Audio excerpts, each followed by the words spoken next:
Regard croisé, deuxième partie, nous allons revenir encore sur ce sujet. La Tunisie, où le président Béji Caïd il y a des difficultés à prononcer son nom. C'est un peu compliqué ça. Oui, il y a 92 ans. J'étais avec Jean-Luc Assiakolé. On discutait un peu de l'état de santé des chefs d'État à travers le monde entier. Oui, et donc je disais qu'il va falloir que les chefs d'État comprennent que, bon, après tout, ils sont des humains. Ils vont tomber malades, ça c'est normal. Donc il faudrait pas quand même chercher à cacher cela. Au Togo, c'était en quelle année? 2011? Non, au Togo, et Adema nous a toujours dit qu'il n'a jamais été malade.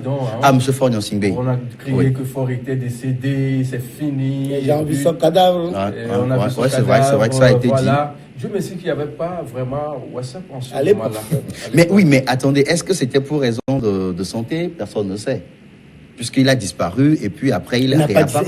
Il était il a disparu en Israël. En Israël, avec pourquoi? Des publics et privés. Oh, il a disparu. Non, c'est pas vrai. C'est pas vrai. Oui. Alors donc, je crois que les chefs d'État devraient dépasser ce débat. Et si on est malade, il faut quand même le dire. De toutes les façons, c'est par l'argent du contribuable qu'on vit. Et donc, à un moment donné, on a besoin de rendre compte aux contribuables. Si on est malade, il faut dire qu'on est malade. Mais cacher cela, je ne sais pas pourquoi on cherche à le faire. Moi, je me demande où est la vie privée, où est la vie publique. Je suis malade, c'est moi qui suis malade. Mais je suis libre de venir sur New TV annoncer que je suis de tel. Non, je suis non, le chef de l'État est devenu une personnalité publique. Oui, mais il a sa vie privée également. Oui. Bien sûr qu'il a sa vie privée. Attention, vous savez, c'est facile de dire, ouais, pourquoi ils ne le font? Peut-être toi-même tu seras là-bas, là. Tu seras malade, tu ne le diras jamais. D'ailleurs, nous qui sommes ici, hein, nous ne sommes rien. Hein.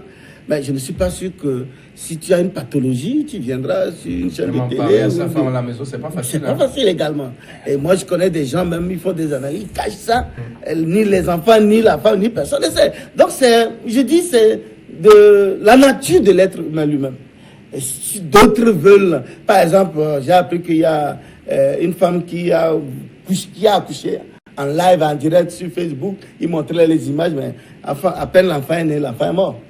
Ah ben voilà, donc il a voulu rendre tout transparent et voilà la conséquence. Donc moi je crois qu'aujourd'hui par exemple, Boari, ici nous prenons le cas du président Boari. Qui sait de quoi il souffre? Personne. Et pourtant il a fait 6 mois à Londres, à l'hôpital de Londres. Oui, il est malade, mais il n'a jamais dit. Et vous prenez le cas Mitterrand que nous citons, et sûrement que d'autres également. Mais ils ont des pathologies. Mitterrand avait un cancer. Qui est à côté. Patrick Talon Mitterrand avait un cancer de prostate, une prostate, mais il l'a jamais dit. Mais quand il n'est plus président, il a eu cette crise, finalement, il s'en est allé. Donc c'est dit, et pourtant il traitait. Que ce soit de la personne, sauf si dans la Constitution il est dit, si le président a mal au ventre, il doit le dire. Il a mal à la tête. S'il veut juste prendre paracétamol pour se soigner, il doit le déclarer publiquement. Tant mieux. Sinon, moi, je crois que au-delà de tout, c'est des êtres humains. Ils ont leur vie publique et privée. Et la maladie relève d'un aspect beaucoup plus privé. Et que moi, je ne trouve pas vraiment. Sinon, c'est vrai que si nous revenons au cas tunisien, on l'a montré à la télé, il est sorti de l'hôpital, il est bon, ça va, il a même repris ses activités au niveau de la présidence. Et puis, quelques jours après, il s'en va. Bon, ce n'est pas parce que, justement, tu es guéri que tu ne peux pas mourir. Ça aussi. Parce que tu peux sortir de l'hôpital bien solide, bien en forme, même faire une crise. Et donc, je dis, quelque part, je ne vois pas trop de... Je crois que c'est vrai que le chef de l'État a une vie privée, mais il faut aussi reconnaître qu'il a une personnalité publique. Du moment où il est élu chef d'État, il devient, je ne sais pas... ce qu'il mange, il doit le dire. Non, pas forcément. Mais d'abord, il est aux soins du contribuable, de son pays. Alors, je pense quand même qu'il a des comptes à rendre à ce peuple-là. S'il est malade, non, attendez, il s'agit, la parole, s'il te plaît. Il s'agit quand même de la gérance d'un pays, d'un État. Alors, si on est malade, il faut quand même le dire pour qu'on sache qu'on est malade. On ne peut pas assumer les fonctions en ce moment et suivre la Constitution. Mais alors, si on cache la maladie, et voilà qu'au beau milieu de la gérance, au beau milieu de son mandat, on tombe malade et on meurt. Allez, ça c'est un autre problème. Non, Je pense qu'il faut sortir de ce débat-là. Je ne sais pas pourquoi les chefs d'État cachent ça. Il faut sortir de ce débat. Si on est malade, on est un être humain, il faut le dire. On n'a rien à cacher. Basile Agbo. Moi, je crois que ce n'est pas parce que le président ne l'a pas dit ou bien l'a dit et qu'il y a un problème maintenant en Tunisie. Je crois que nous sommes des êtres humains, vous savez. C'est difficile de dire publiquement qu'on est malade, quel que soit le rôle que vous jouez dans l'État. Mais pourquoi on veut communiquer? Pourquoi on veut les gens? Oui, voilà. Moi, c'est la question que je me pose. Pourquoi on veut entendre les malades? Non, est-ce qu'on veut, Non, mais très souvent, non. Mais c'est parce que justement, les chefs d'État cachent ça. Et là, les gens se posent des questions. Les gens se posent des questions. Est-ce que notre chef d'État est malade ou pas? Oui, Jean-Luc, tu es journaliste. Je ne sais pas quel jour, quand tu avais mal à la tête, tu es monté sur une de nos chaînes ou bien... Parce que je ne suis pas une personnalité publique. Vous êtes public, Jean-Luc. Oui, un travail public, mais je ne suis pas aux frais... Non, attendez, je ne suis pas aux frais du contribuable. Vous savez ce qui se passe? Vous savez ce qui se passe? Ça va faire la une de tous les... Oui, mais ce que je dis, c'est que le chef de l'État est aux frais du contribuable. C'est-à-dire... Mais attends, il est aux soins du contribuable. C'est pour manger, c'est le contribuable. Pour se faire soigner, c'est le contribuable. Et donc, il doit rendre compte. Je ne dis pas ce qu'il a mangé. Non, je ne dis pas, je ne parle pas. Non, je ne parle pas du menu. Non, je parle de sa santé. Je dis, le chef de l'État devient Quoi qu'on dise, c'est vrai que c'est sa vie privée. Mais il a quand même des comptes à rendre au peuple. Il a de la compte au moment opportun. Alors, s'il est malade, pas tous les au moins, matins, non, je ne dis pas tous les, non, pas ça. Quand par exemple, non, justement, on ne dit pas ça.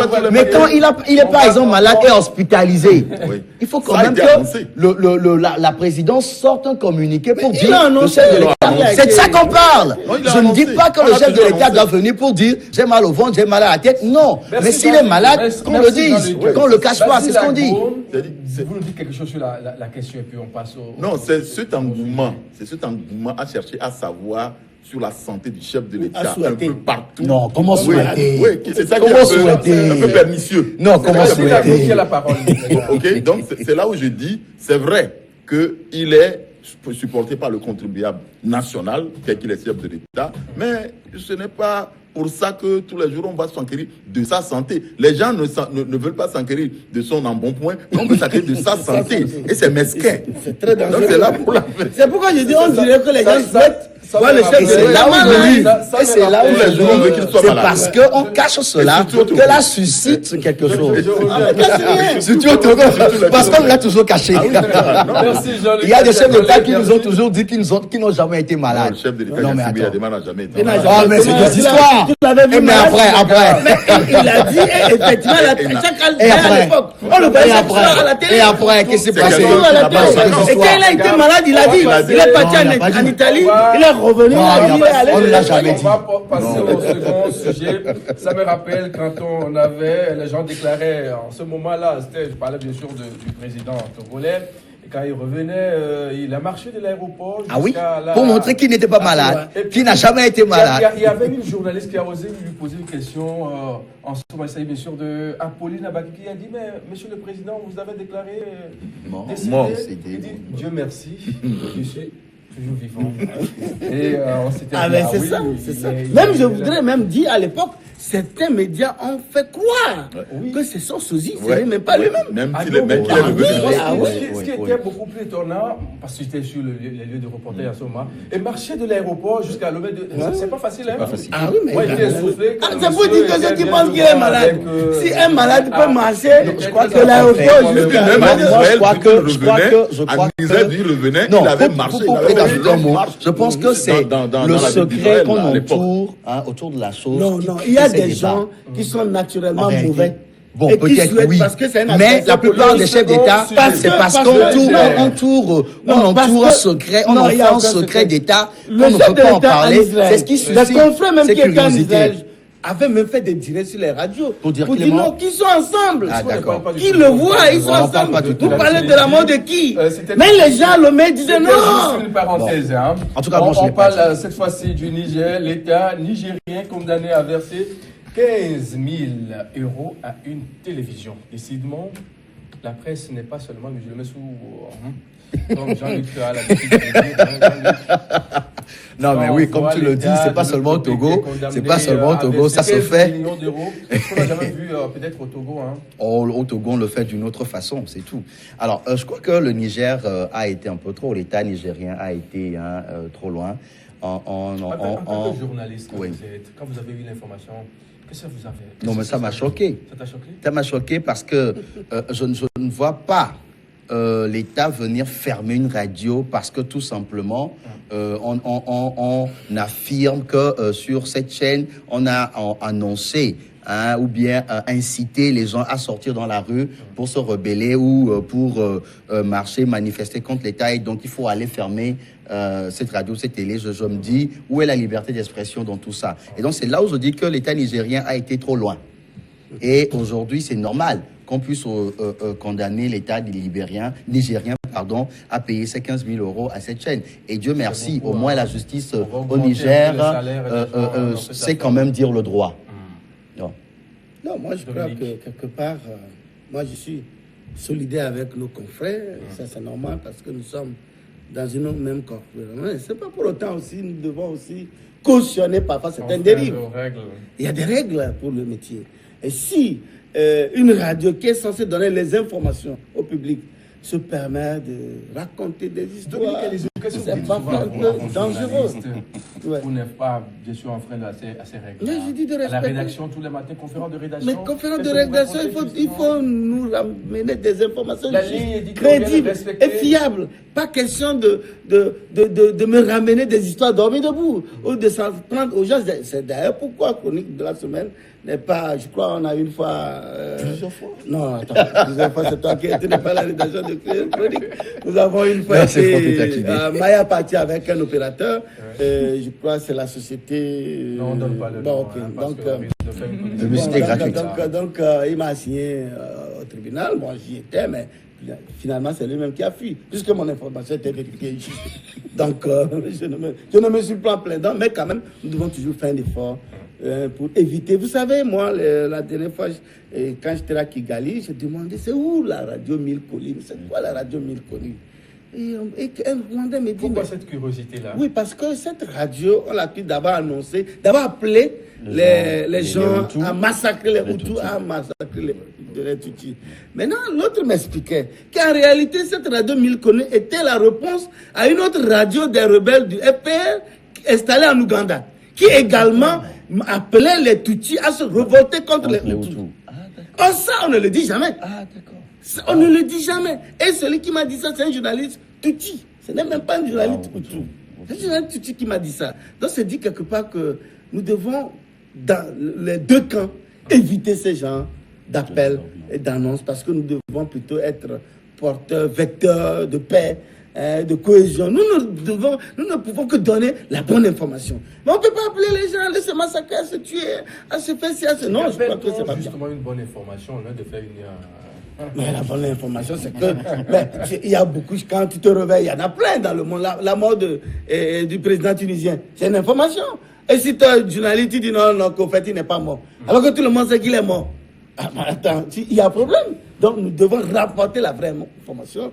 C'est que l'information dit, selon nos recoupements, qu'il n'est plus là. Il faut le dire. Mais on ne peut pas dire autre chose que ça. Vous savez, notre métier est très délicat. Donc, raison pour laquelle, à chaque fois qu'un journaliste veut annoncer quelque chose, la question devait lui venir de demander ce que je vais dire, quelle est son utilité ou mon auditoire. C'est très important. Et c'est la raison pour laquelle un journaliste ne doit pas tout dire. Parfois, nous avons des informations comme ça, mais on tait l'information.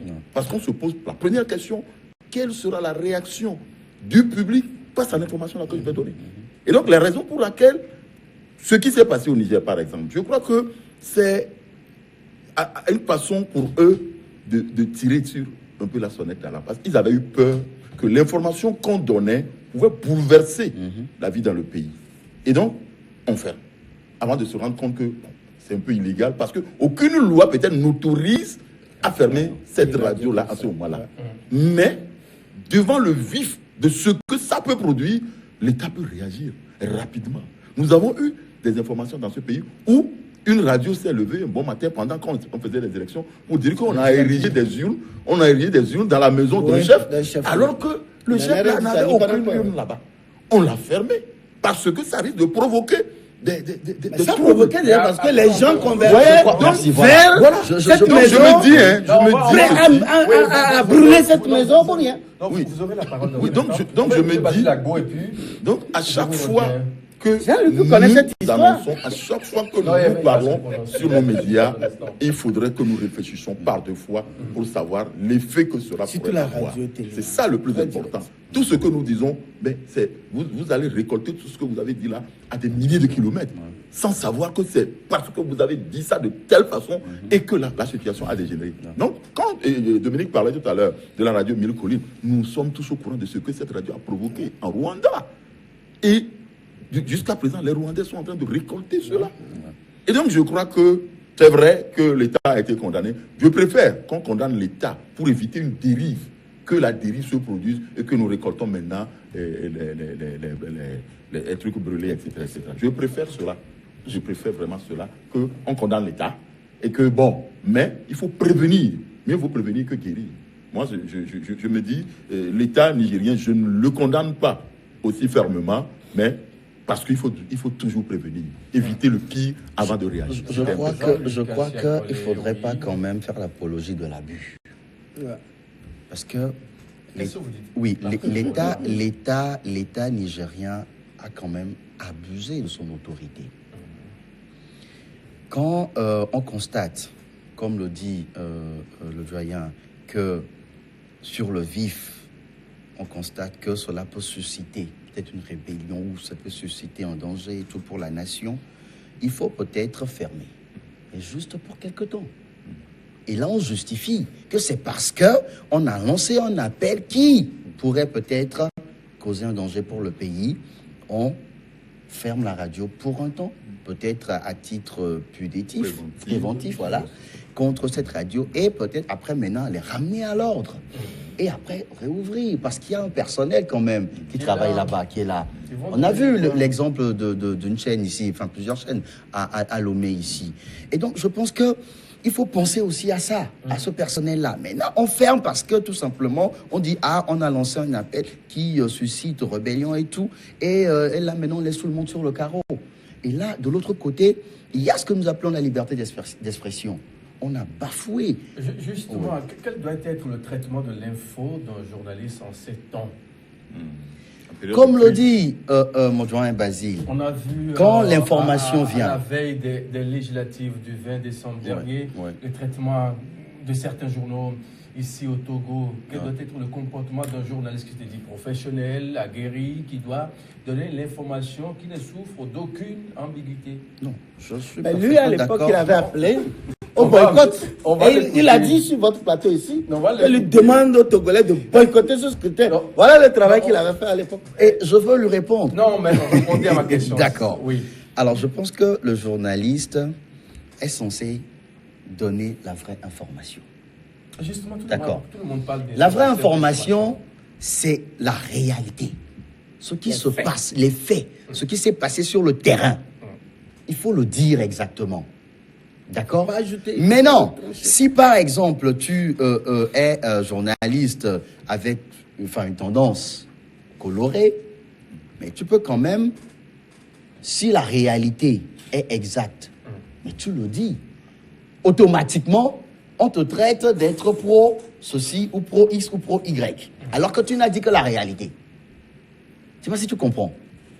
Mais non, si peut-être tu es de l'autre côté, c'est-à-dire que tu n'es pas pro X, tu es pro Y, et que l'information est en défaveur de X, il faut quand même avoir le courage de dire ce qui s'est passé, c'est-à-dire la réalité sur le terrain. En tant que journaliste, il faut avoir le courage de le dire, avec peut-être un pincement au cœur. C'est ça, en fait, le métier du journaliste. Puisque le sujet revient tous les jours, il y a ces journalistes qui sont formés chaque année, ils sortent des écoles, de formations, ils sont tous les jours sur le terrain. Vous avez eu, bien sûr, à diriger des stagiaires. Plusieurs fois, on vous en avait envoyé, vous avez eu On se demande finalement quel doit être le traitement d'information à tel moment, Mais on va marquer un point vu que votre niveau, écoutez. D'accord. Dominique, allez-y, qui veut vous prêter des Je suis choses. très vraiment content qu'ils disent qu'il faut donner vraiment l'information là. Et c'est ce que moi j'ai toujours fait d'ailleurs. Ah ben, je suis étonné parce que lors des législatives, vous avez justement cité une période, les législatives de 2018. Ouais. Mais mon ami l'avait appelé, on dit, Ah bon, écoute, allez et au ça, recensement. je confirme, oui. Le recensement, qui est un acte attendez. civique, on qui va- n'est pas un on acte va politique. écouter. D'accord. Dominique. Dominique. Le recensement qui n'est pas un acte politique. Tu peux te recenser et t'abstenir d'aller voter le jour J. Mais lui, il a dit aux gens, n'allez même pas vous faire recenser. Est-ce qu'il a fait œuvre utile à la nation? En ce moment-là, c'était quoi sa casquette Bon, c'est à lui de dire. Mais Je je peux crois qu'il était en train de reprendre encore ce que les leaders de la C14 disaient à l'époque. C'est ça qui est vrai. Donc, justement, ça veut dire qu'aujourd'hui, par exemple, aujourd'hui, nous devons faire un effort. C'est vrai que dans toutes les rédactions, il y a des tendances. Ouais. Ça, que même dans les pays occidentaux, il y a vraiment des tendances. Et surtout lorsque vous prenez la France, l'exemple de la France, ou des journaux proches de la gauche, proches de la droite, ceux des journaux proches de la droite, d'autres proches des communistes. Mais c'est en ce moment que De Gaulle a suscité la création de Canal enchaîné. Canal enchaîné n'a pas de droite ni gauche. Lui, tout ce qu'il voit, il frappe seulement. C'est pourquoi ils n'ont pas de publicité. Ils n'ont pas de, ils ne demandent l'argent à personne. C'est possible. Oui, non. Bon, enfin. Eux, quand le journal sort, tout le monde court acheter comme des petits pains. Donc, ils se font des recettes. À cet effet, ça leur permet de vivre, de s'occuper de leur rédaction, de payer les employés et autres. En tout cas, c'est un peu compliqué. Ça, il faut le dire. Pourquoi? Parce que, bon, et c'est vrai qu'aujourd'hui, dans le temps, juste dans les périodes, au lendemain de la création des journaux, dont Basile était l'un des acteurs, l'un des doyens, mais ils vendaient aussi les journaux comme des petits pains. Vous prenez par exemple Courrier du Golfe, Compagnie Express, et Forum, Crocodile et autres. Mais ça se vendait. Mais aujourd'hui, pourquoi? Tu peux écrire même avec tes testicules, tu ne vendras rien. Pourquoi? Parce que les réseaux sociaux, les radios sont maintenant là. Et ce qu'à l'époque on sortait le matin, et qui suscitait l'engouement du public à courir. Mais c'est déjà la nuit. Sur WhatsApp, tout est déjà là. Tout est WhatsApp, tout ça là, tout est là. Donc aujourd'hui, c'est un peu compliqué de pouvoir, pour un journal, un organe de presse, dire bon, moi je peux suivre exclusivement sur la vente. Ce n'est pas évident, ce n'est pas possible. Nous avons des vendeurs qui nous le disent de temps à autre que vraiment c'est compliqué. D'ailleurs, il y a certains vendeurs, certains revendeurs plutôt, qui ont prospéré en vendant rien que les journaux à l'époque. Mais aujourd'hui, ils se cherchent comme. Donc c'est Je peux peut-être passer un mot. Je crois que le journaliste également, quand le danger arrive, il est celui-là qui doit sonner sur la sonnette d'alarme. Pour alerter l'opinion, pour alerter les partis politiques, alerter. Pas faire paniquer surtout. Non, pas faire paniquer, mais alerter. C'est très important. Quand ils constatent que ça ne va pas, il faut quand même avoir le courage de le dire. Ça aussi, c'est le journaliste. Et pour répondre à Dominique, c'est ce que j'ai fait lors des législatives. Tu as fait quoi? Ben oui. Tu as appelé les gens à boycotter le recensement. Le recensement qui est un acte civique. On écoute Basile Lago sur la question.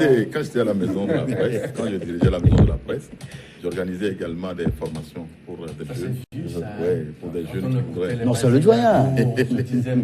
Je leur ai toujours dit. Je leur ai toujours dit, la vraie information, c'est l'information utile. Lorsque vous voulez la balancer, j'ai dit ça tout à l'heure. Quelle est l'utilité de mon information pour mon auditoire? Quelle est l'utilité? Si ce n'est pas utile, ne la prononcez pas. Parce que nous sommes citoyens d'un pays. Et tous, nous devons vouloir le bien pour ce pays. Mais lorsque ce que je vais dire n'apportera pas un bien pour mon pays, que je me taise. Peut-être, je peux faire une analyse en faisant peut-être une contorsion vers l'information que je voulais annoncer, mais l'annoncer de la façon, de façon subtile. Non, le journaliste, le vrai journaliste, normalement, ne doit pas être un journaliste militant. Je suis désolé. On en a plein. Lorsque vous êtes journaliste, quelle que soit votre obédience politique, ça ne doit pas transparaître normalement dans votre émission. Ça ne doit pas. Ça ne doit pas. Malheureusement, nous avons travesti ce principe sacro-saint du journalisme. Et tout le monde est devenu militant. Lorsque vous voyez les gens, lui, il est de quelle couleur? Rien qu'à lire peut-être son journal, rien qu'à l'écouter parler, vous saurez à quel parti il est destiné. Mais normalement, ça ne devrait pas être ça. Nous devons faire notre métier en élaguant tout ce qui pourrait nous identifier à tel ou tel parti politique. Malheureusement, nous sommes tombés au Togo dans ce jeu. Je crois que, oui, en une minute, je crois que le doyen a parfaitement raison. Mais dans certaines situations, par exemple dans une dictature, comme au Togo par exemple. Non, laisse-moi terminer. Ouais. Il faut quand même qu'on soit clair. Quand il n'y a pas, par exemple, la démocratie. La liberté d'expression. Oui, il y a peut-être, la liberté d'expression, mais c'est pas ce qui fait, c'est pas ce qui fait. C'est pas ce qui fait la démocratie. C'est pas ce qui fait la démocratie. C'est la même chose, pratiquement. Non, c'est pas vrai. Non, ça, c'est une dictature éclairée. Et donc, je pense que il faut quand même reconnaître qu'il y a toujours deux tendances. Ceux qui se luttent, enfin ceux qui se battent pour qu'il y ait peut-être l'alternance, qu'il y ait le changement, qu'il y ait la démocratie dans le pays, et ceux peut-être qui soutiennent encore peut-être le régime qui est là. Et là, je crois que c'est tout à fait normal. Et maintenant, quand on va sortir de cette étape-là, on peut peut-être maintenant aller vers ce que le doyen est en train de dire. Tu vois, il dit, ceux qui veulent l'alternance, est-ce que c'est le travail d'un journaliste? Mais je suis citoyen togolais. Donne l'information. Je suis citoyen togolais avant d'être journaliste. Ça veut dire que tu es déjà... Mais quand mon pays est en train de traverser une situation, je dois le dire. Non, ce n'est pas ça. Non, c'est pas vrai. Non, c'est pas vrai. Alors que l'alternance, c'est dans les urnes. Voilà un bon journaliste.